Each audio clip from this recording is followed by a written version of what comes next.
Hi, and welcome to episode 13 of the Groomer Next Door. I'm your co-host, Chris Green. Sitting next to me, as always, is Sarah. Hello. And of course, we have again, for the second time in a row, our other special guest, Claire. Hi. Of course, we're recording at Studio MCD tonight. Unfortunately, there's no kids. So we're kind of stuck where she can't play with anybody, so kind of sad. And my mom's still quite sick. She's got bronchitis, so it's like, okay, Mom, you heal. Yeah, we'll just get together and we'll get this episode recorded. So, as always, the opening part of our sequence, which is the thank you portion. This week, it's kind of simple. We've been able to get some local recognition from our town, and for that, I like to say thank you to the Phelps County Animal Welfare League. And that's Kim and Glenda, who have been really good about getting in touch with me. I've been passing over everything at the same time with Sarah. It's been actually quite amazing. And what's nice about it, too, it's given us more of a way to help with the other pets here in Rollin locally. Everything starts at square one. And then you got to figure out what's, part two of your quest to help out the pets, the owners, that might be overlooked otherwise. Right, and when we started this, we wanted to build it from Rolla on out. It just so happened we kind of built it out, and now it's coming into Rolla. So it's a little backwards, but for that, we really appreciate everything with everybody who's involved always. And of course, as always, I always mention animal love passes the word. And Carrie, you do a great job on that one. We still, pop ourselves in every so often, not as much as we should be, but we do come in and we do have a few things to say. So for that, for both of you, thank you for supporting us. Exactly. I've noticed too, a lot of our customers where we groom think that what we're doing is helpful. So we're hoping that more people get the word that we're trying to help. This isn't us trying to glorify ourselves. This is trying to help the others who have the questions that no one talks about. Right, and we're also not here advertising ourselves saying, hey, look at me, I'm over at XYZ. Come and see us because we're the best. If you want to know where we groom, it's very simple to find out. You can go to our Facebook page. Associated with podcast Groomer Next Door, or you can easily just Facebook message me. Yeah, you can go straight to my profile and it shows right there where I groom. So it's not hard to find, but we're also not going to plaster it everywhere. Yeah. This isn't going to be some kind of promotional thing. But I am excited that the community is just as concerned for the welfare of animals as we are. Yeah, that is the biggest part. We want to help our community as much as possible.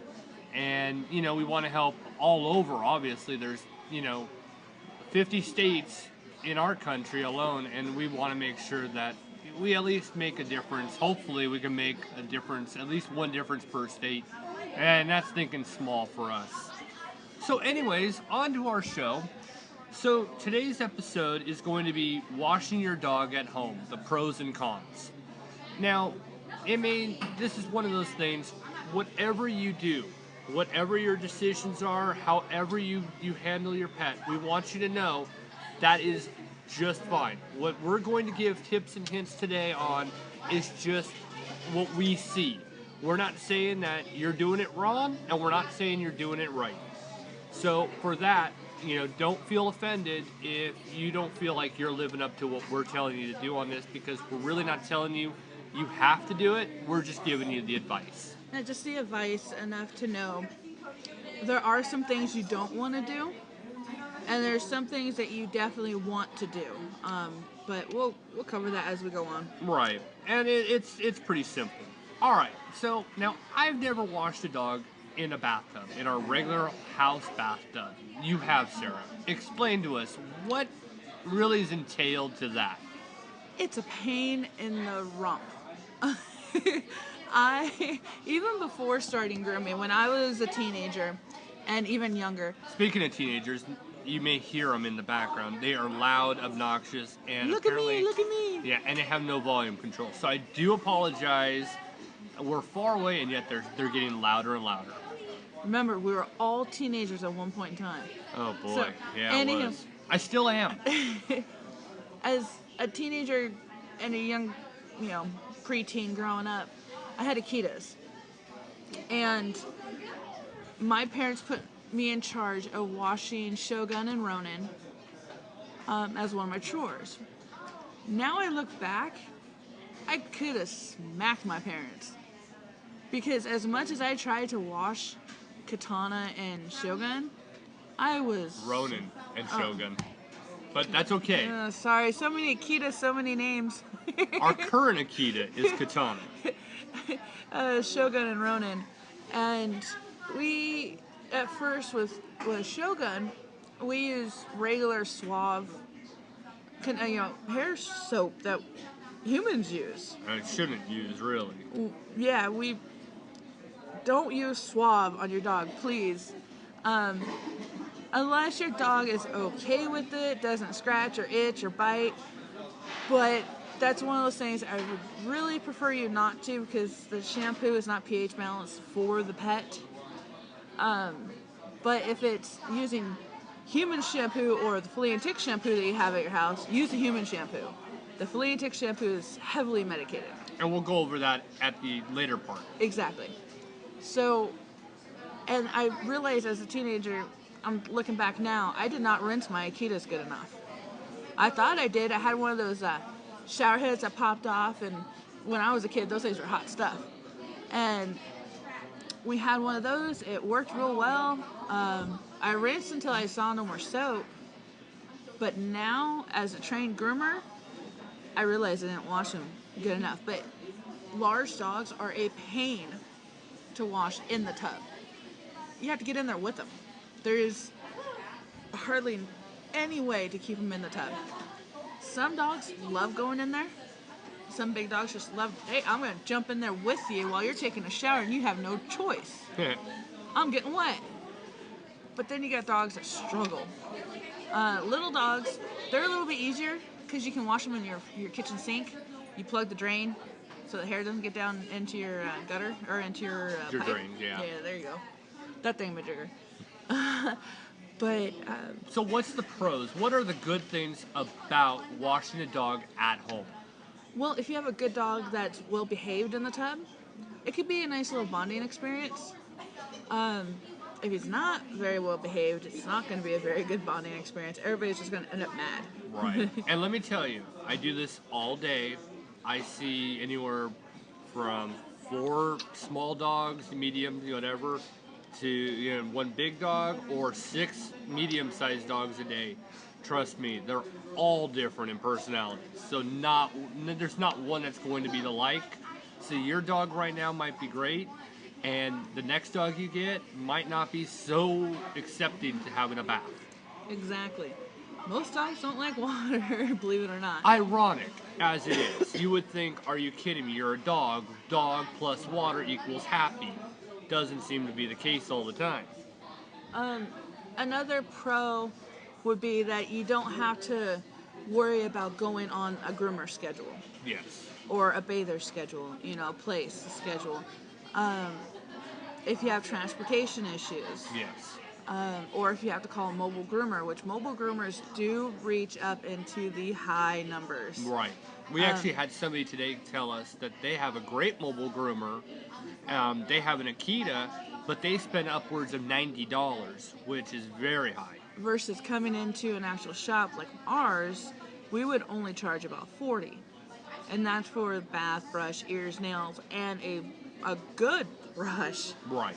But then you make sure that the dog's well rinsed too, because we have an endless supply of water, versus mobile groomers only have a limited amount of water. Right. That's why they have to charge so much. It makes sense. It does. It's economical. But these are the pros that, obviously, and of course, if you have health issues that don't let you get out of the house, there's a variety of health issues that I can think of, but it doesn't matter what the conditions are. You're going to find a few things that make you want to do it at home. Well, let's just say, for example, you just took your dog to the groomer last week, and today, old Spot decides to go run out in the backyard, and there's a big big pool of mud and dirt and debris. And after you just spent $45 to get your dog washed, clean, clipped, everything, they just dived into a big pile of mud. Or if you're out in more of a rural area, kind of like what we are, they find something dead and they left a roll in it. Or a skunk will come up and spray them. Yeah, the skunks, that's a difficult chore. Yeah, it is. That is very difficult. So, there are a lot of reasons that it's not out of just, frugalness. You're actually doing it for a lot of reasons, and we understand that. So that's where this episode comes into fruition. So, okay, we've looked at the pros of why you can do it at home. Let's just kind of look at why it's easier, and it's always up to the person. Here's the easier reason, or the con, of why you want to actually take it to the groomer. Now, of course, the cost of washing at home requires multiple essentials. A lot of you do have these essentials, but a lot of you don't. So let's go over that. Obviously, quality. And I'm going to stress under the word of quality shampoo and conditioner. Now, I'm not going to go over what I use at the shop because we have competition that does tend to listen to our podcast. We have them watching our every move so that they can get ideas. So I'm not going to reveal what we're doing, but I can only say make sure you have quality shampoos and conditioners. I personally suggest stick with dog shampoos and dog conditioners. I don't really think it's a good idea to go outside and use human because obviously follicles in the hair and fur are going to be different. So that's just my opinion. Yeah, and it's skin too. Yes. Using human shampoos can dry out the dog's skin. So if you wash your dog at home a lot and you wonder why your dog itches, well, that could be a number of different things. It could be a human shampoo that you're using. It could be that you're not rinsing good enough. So it could be the combination of both those together. If you use a human shampoo that's not pH balanced for an actual dog, that you didn't rinse out good enough, that could be one of your main reason why your dog itches so much. No, and that's really, and you know what? I'm going to say this. If your dog is going to the groomer and is coming back itching a lot and you're seeing red blotchiness on their skin and there's an irritation, definitely concern for you. They might not be doing a thorough job. Or they might be allergic to the shampoo. Exactly. So these are the two things. So, just because we're saying that this could happen at home, this could happen at a groomer as well. Exactly. If a groomer's trying to cut costs, they will use cheaper shampoos. Mm-hmm. Call different groomers when you're trying to find your groomer. Call different places and find out how much they are. They typically tend to charge around the same price. I know there is one groomer not too far from us that only charges about half of what I charge. Well, you kind of look at it and think, well, how are they charging so little? It might be cutting costs on shampoo. So they might be using lower end shampoo, which is causing the dog to irritation. Or it could be the dog's absolutely allergic to everything and needs a hypoallergenic bath. And if that's the case, then you just got to let them know, hey, look, the shampoo last time did not work for us. We need hypoallergenic. And, oatmeal shampoos are also very good. And they make the dog smell really nice. Okay, so we've covered shampoos, conditioner. Obviously, those are your key component. No, we haven't covered the conditioner part, though. Well, on what I'm saying, quality for you to do at home.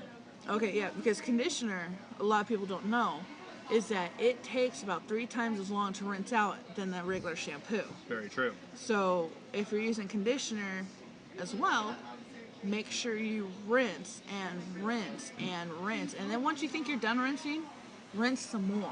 That was what Sarah told me when I first started working with her. Wash, wash, wash, rinse, rinse, rinse. And that was my opening lesson when I first started with you. Yes, it was. Okay, so we've covered now shampoos, conditioners, quality. Make sure it's quality, please, folks. Then the next thing is proper brushes. Now, if you've listened to our show before, you'll hear other episodes where we talk about different brushes. Sarah's encyclopedia to this stuff. She's definitely mentioned it. Okay. If you had any questions on brushes, just feel free, shoot us an email, thegroomer@yahoo.com, or find me on Facebook, Christopher Green. My profile picture is the artwork to the show. Okay, now the other con is the cost of water. It's not like water's free. Yeah, you can always call and find out from your local water utility, or like we have RMU. It's a utility company. Call and find out how much it is per gallon, because I believe they price it per gallon that you use.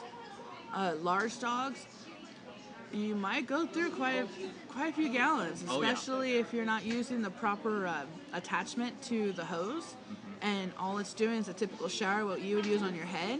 Well, you need something a little more powerful than that to get down underneath the second coat of a large dog. Oh yeah, that second coat is very important. That is, if we do have competition listening, whether it's here or 50 miles away or even on the other side of the country, I'm hoping that you're shaking your head saying, yeah, that is true. Getting underneath on that second layer, you're definitely going to actually get all that. All right, the next thing is, of course, power. You're going to have to spend for power because you're going to need a blow dryer. Honestly, I can't stress blow drying a dog properly. This is just something that Sarah taught me. The better your bath, you got to follow it up with a good dry. If you don't, it's almost going to kind of go by the wayside. Yeah, it just makes your whole time just enough just to get them clean, and that's it. Hair blow dryers, I know a lot of people use it. I've had a lot of customers come in and say, well, I wash my dog at home and blow dry them with my hair dryer and they're just fine. Well, you gotta realize when you go into a grooming salon, they have force dryers. They have heavy duty dryers because they gotta get through the dogs within 2 hours. Or Right. 3 hours or 4 hours. They have to get through. We had a bath just the other day. I won't mention the kind of dog, but it was a 2-hour bath and dry. And that's for quality. Now, it was a big dog, but I'm just trying to use examples here. If you want to do a good, thorough job, you're going to have to put the time in. Yeah, that dog took 4 hours of brushing. I am extremely sore right now. My back hurts, my arms hurt, my carpal tunnel is killing me right now. It was a task, but you do what you do for the customer. Now, here's the key component. And this could vary groomer to groomer. And again, this isn't an advertisement spot for us. I'm just going to give you an average of what we are. And your groomer might be the same, might be less, might be more. But for a small dog, we are... Well, for like a Chihuahua, a simple bath for a Chihuahua would be, about $15. And you get the ears cleaned out, you get the nails trimmed, you get the bath and the brush out. And that's very important. You don't realize how much goes into that, how much necessity goes into it. Yeah, see, it's actually, I would believe it would be cheaper to bring them in, like a Chihuahua, to bring them into the grooming salon, because when you get them groomed, you get the nails done too. And you get them done right if the groomer's good. Right. It's if the groomer's good. Yeah, sometimes you gotta be careful. Nails are very tricky. I mean, I've seen experienced groomers still have issues with nails. But you get the nails taken care of. The reason why we're able to do it for only $15 is that we have a special machine that mixes the shampoo water, and then we also have a special hose with a special nozzle to help get the soap off quicker. And then it takes less energy to dry because we're drying, other dogs at the same time. So that $15 Chihuahua is piggybacking off someone else's energy. Right. So that's how we're able to cut costs. And also, don't think that your dog is only going to get a 5-minute bath. That's a misconception, honestly. And I'm speaking for anybody who does this for a living. If you're not applying 20 minutes minimum just to a good bath, and add in at least another 20 minutes. I'm talking small dog. Put at least 30, 40 minutes into a small dog. There's just honestly no reason why you're doing it. I put a great deal of time into mine. Well, see, we're fortunate. Not everybody has a 2-part team like we are. That is true. I focus on the grooms. Chris focused on the bath and some of the prep. Some people have to spend about 15 minutes. I know when I first started out grooming, they said I have 15 minutes to wash and dry. And you better do a thorough job in that 15 minutes. And you were in a box store that unfortunately Exactly. does manipulate a little bit more. So for like a Shih Tzu, yeah, you need to spend a little bit more than 15 minutes. I say myself personally, with all the years I've been doing it, when I wash and dry and groom, I need to have each dog done within 20 minutes of washing and drying. Drying meaning that you get it to about 80% dry and let your kennel dryers do the rest. But that's also because you're in a time crunch. You gotta get pets done and gone home so they're not spending all day in the groomer. Right. And we're fortunate on our side because I get to do this part of it and Sarah does get to do the other part. I can spend a little bit more time. Now, with that said, the whole purpose of the episode is if you're doing it at home. So an at-home bath and brush you shouldn't have to worry about, I have another dog to do. And what's also great too is that you do it at your own time. Yeah. But you also got to realize you're using your own time. That is true. So you may not have another dog to actually prep or wash or do anything to, but you should be able to get your dog, if you're doing the right bath, you're doing the right brushing, you're doing the right drying, it should take you, roughly the time I've said. And if it takes you less time and you're happy with the job, then that's what matters. But the whole thing is just getting it done to a standard that the dog is clean, the dog has, everything done properly to certain amounts. Well, yeah, because you want to avoid skin irritations, chewing, everything else. So even if you're doing it at home, we trying to stress to do it right. And by doing it right is proper shampoos, proper conditioner. You don't have to use a conditioner. Right. That's not a necessity. It's preferred if you wash your dog a lot. A dog shouldn't be washed more than once a month, but again, some dogs get more dirty than others. Well, if you have to wash your dog once a week, I definitely suggest a conditioner. But you gotta rinse, because if you don't follow certain steps, it's all going to be just useless. It does. All right, so enough on the pros and cons. You kind of get the point here. Now, if at this point you're saying, well, I still like doing it at home, I feel just more comfortable with it, that is completely fine. If you feel that anything that we've said is wrong and you still like how you're doing it, again, that is completely fine. This was part of our examples of what to do. Yeah, but if your dog's, itching or scratching and you have no clue why, maybe it's because of the reasons that we said. Right. Now, the other part was flea shampoo. Yes, there is a huge misconception about flea shampoo. We are right upon flea season. It's starting to get warm. It's starting to get cold again, warm again, wishy-washy. I know there's some places in the U.S. like California, you need to keep flea and tick treatment on your dog all year round. Here in Missouri, during wintertime, most people don't treat their dogs for fleas and ticks. But it gets hot, all of a sudden your dog has fleas. Flea shampoo may not be a good idea. One thing I want to stress to everybody, do not buy Heart's flea and tick. That is the most chemical-filled flea shampoo that says it lasts 6 months.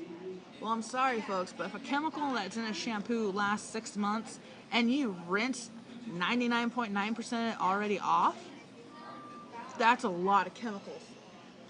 And, chemicals are only good for so much. You really need to kind of do a lot of research. Again, I always say the Google, Google everything. You can find a lot of different things about different shampoos and different flea treatments. But there's definitely the other thing that you should do before or after you do a flea bath or flea shampoo, and that is... Okay, well, I'm trying to have people realize that it's not a good idea to do flea shampoo. Sorry. Yeah, I know Claire kind of distracts us, and we get off our speech every once in a while. Um, so it is good to. It's fine to use flea shampoo if the dog is absolutely infested, and then after, like Chris said, afterwards use the flea and tick treatment, spot on treatment, not from Walmart, not from Target, not from Kmart, big box stores, not from there, because their flea and tick treatment will not work. You might think it's working because you don't see the fleas, but I'm pretty sure your dog's nowhere near where fleas are. Now, if your dog has just a couple fleas, I wouldn't use a flea and tick shampoo. I would just stay away from it. Go down and buy the treatment from the veterinarian. It could be a topical treatment on the back of the neck. It could be an oral pill. I know I give Katana Comfortus, or I would treat her with Avantix 2, Canine Avantix 2.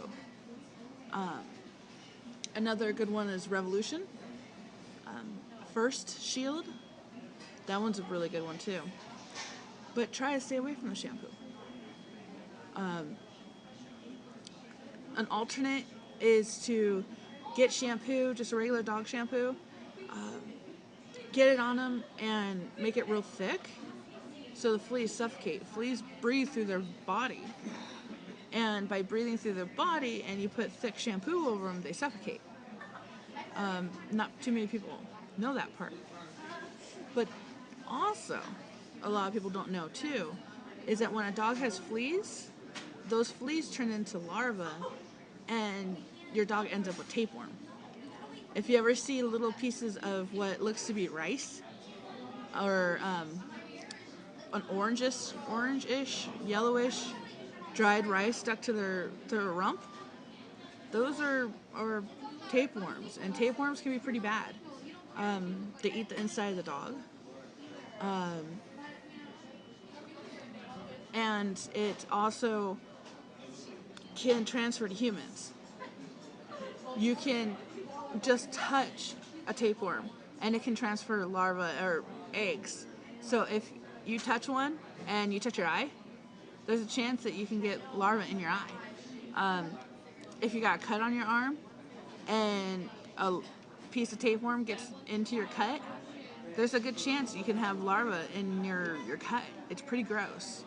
I know us groomers have to go and wash our hands, sterilize our tools. At least the groomers should be doing this. And make sure that you don't touch your face. Make sure you don't touch anything after you get done with the dog with tapeworm. You'll have to talk to the vet about getting rid of that tapeworm. I believe tapeworm is one of the hardest worms to get rid of. And keep your dog treated for fleas and ticks, because the less flea and tick shampoo you use, the better off your dog will be. And do not use flea and tick shampoo on any puppy less than 12 weeks. I don't care what the instructions say. Some can say you can use it as early as 6 weeks. Don't do it. You could really harm your pet. Well, and you know, these are all things that, again, you can follow up with what we're saying. Go on Yahoo, go on Google, go on a search engine, and do more research. So if any of these things do sound familiar to you and you're just thinking, you know, I want to find out more, definitely research it, because these are the little simple things that we see all the time that we're trying to bring to you, the listeners. And we do hope that all the little things that we're telling you is helping with your daily, you know, things with your dogs, daily life. Because honestly, you know, when you see so many pets a day, so many awesome dogs, and then you think of all the poor dogs out there that don't have this, or even the pet parents that don't take care of their pets, which they're not the ones who are listening to this show. You might know who they are. You may be the ones who actually pass this show to them. And then they'll learn something. And then it'll become a cycle. Most of you 99.99999% of you all love your pets. That's why you're listening. That's why you care. That's why you tell others. And hopefully you've learned something else. Yeah, pass information along to people. If you hear someone wanting to use flea and tick shampoo on a puppy, stop them. Yeah. If they only wash their dog in flea and tick, stop them. You go over to someone's house and you see that little piece of rice like Sarah was talking about, and you suspect that maybe that might be larva. Tell them. Yeah, because if a dog sleeps up with you in your bed and the larva gets on your blanket and you snuggle up to your blanket with your face like I do, that could be pretty scary. So we make sure our dogs are defleed and dewormed. So keep an eye on stuff like that. Yeah. And if you are one of those who like to groom their dog at home, wash their dog at home, hopefully some of this information helped you, because honestly, that's what it's all about. Yeah, and especially with long-haired dogs or Shih Tzus or some sort like that, all because you wash your dog does not mean the mats go away. That's one thing I forgot to mention earlier. Shih Tzus, anything with long hair, Maltese, whatnot, needs to be brushed out while they're still a little damp, and then when they're fully dried. I know customers come in to me and say, well, I just bathed him yesterday. I don't know why he's got mats. Well, bathing does not get rid of the knots. So please don't use that line to the groomer. The groomer is just going to say, I don't think so. It's kind of like going to the doctor. I think I've said this in previous episodes. You can tell a doctor, oh, I didn't know that was there. It's the same thing telling anybody, telling a groomer, telling your doctor, telling your vet, telling anybody who sees this stuff over and over every day. They're going to know the truth. So it's just easier. Quick thing, I know we're running long, so I'll wrap this pretty quickly. But people come in to see me and I say, well, I'm sorry, we're going to have to strip your dog down short because it's so matted. And they say, oh, well, those mats weren't there yesterday. I brushed them yesterday, those mats weren't there. Folks, please don't lie to your groomer. It's not going to help anybody other than frustrate. Because every groomer knows a mat doesn't just appear overnight. It takes a couple days, a couple weeks, even a month or two. Don't lie. Yeah, you're going to know right away. It's just common sense after a while. You see a dog today, you see 6 dogs, or however many you see a day. Sometimes you can see more than 6. You see that many a day, you calculate that by how many per week, you calculate that by how many per month. Obviously, everybody who does this, whether it's a groomer or a vet tech, whatever you do, you're going to know the difference right away. It's an education on the fly. Yeah.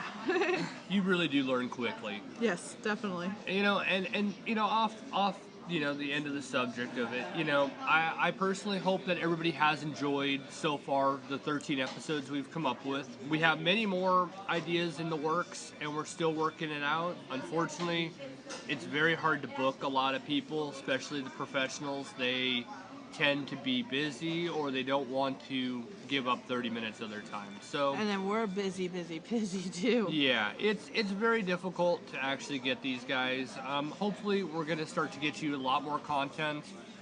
We have great summer events coming up that we hopefully can visit, and we really do appreciate everybody. We're almost at 2,000 views already, and that's just absolutely amazing. Month and a half. Thank you very much for everyone's support. Yeah, we really appreciate it. And again, we're not trying to be condescending. We're not trying to wag our finger at anybody. This is just all things you need to see from our eyes, our perspective. And you can take what we're giving you as information only. We're not trying to tell anybody you're doing it wrong. Well, that's enough hearing from me. Is there anything else you want to add? No, I think I'm good to go for at least now. All right. Well, have a great weekend. It's coming up. It's going to be a nice weekend where we don't have snow out this way, and I'm looking forward to it. For us, yeah. Yeah, for us at least. So anyway, I'm Chris Green. Have a pup-tastic day. And I'm Sarah Green, making sure everybody knows that life is short. Play with your pet. And this is Claire saying Hi! and goodbye. And goodbye. All right, folks. Bye.